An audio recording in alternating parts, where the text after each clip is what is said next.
চলো আজ কাজ করতে করতে আমার জীবনের কিছু গল্প করা যাক। হ্যালো বন্ধুরা, কেমন আছো? আমার আরএন ফ্যামিলিতে তোমাদের ওয়েলকাম। আমরা ছিলাম 3 বোন। আমার মা আর বাবাকে নিয়ে আমাদের ছিল ছোট্ট একটা ফ্যামিলি। তারপর আমার বড়দির বিয়ে হয়ে যাওয়ার পর আমরা 5 জন থেকে 4 জন হয়ে যাই।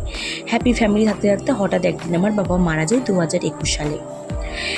একদম শুরুতে 2 জানুয়ারি আমাদের বাবা যখন আমাদেরকে ছেড়ে চলে যায়, তারপর 4 জন থেকে আমরা 3 জন হয়ে যাই। মেজদিরও বিয়ে হয়ে যায়। তখন শুধু আমি আর আমার মা। আমার যে মা কখনো বাড়ির বাইরে বেরোতো না, সেই মা আমার কাজে যাওয়া শুরু করলো শুধুমাত্র আমাকে ভালো খাওয়াবে, ভালো পড়াবে সেটা ভেবে। 5টা বছর আমার মা আমাকে কিভাবে মানুষ করেছে সেই খবর কিন্তু কেউ রাখিনি, আজও কেউ রাখিনি। আজ আমি বিবাহিত, আমার 4 জনের ছোট্ট একটা ফ্যামিলি আছে। আমার বিয়ে হয়েছে 11 মাস। আজ বাপের বাড়ি গেলে কত লোক খোঁজ নেয়, কিরে কেমন আছিস? কিন্তু যখন আমার কেউ ছিল না, আমার দুনিয়াটাই যখন আমাকে ছেড়ে চলে গেছে, তখন আমার মা আর আমার 2 দিদি শুধু ছিল আমার খোঁজ নেওয়ার জন্য, আমাকে ভালো রাখার জন্য।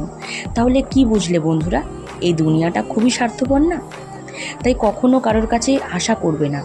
আর যারা তোমার ভালো চাইছে, কাল তোমার খারাপ চাইতে একবারও ভাববে না। তাই চোখ কান সবসময় খোলা রাখা উচিত।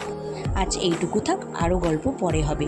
ততক্ষণ তোমরা ভালো থেকো, সুস্থ থেকো আর পরিবারের খেয়াল রেখো। ততক্ষণের জন্য টাটা।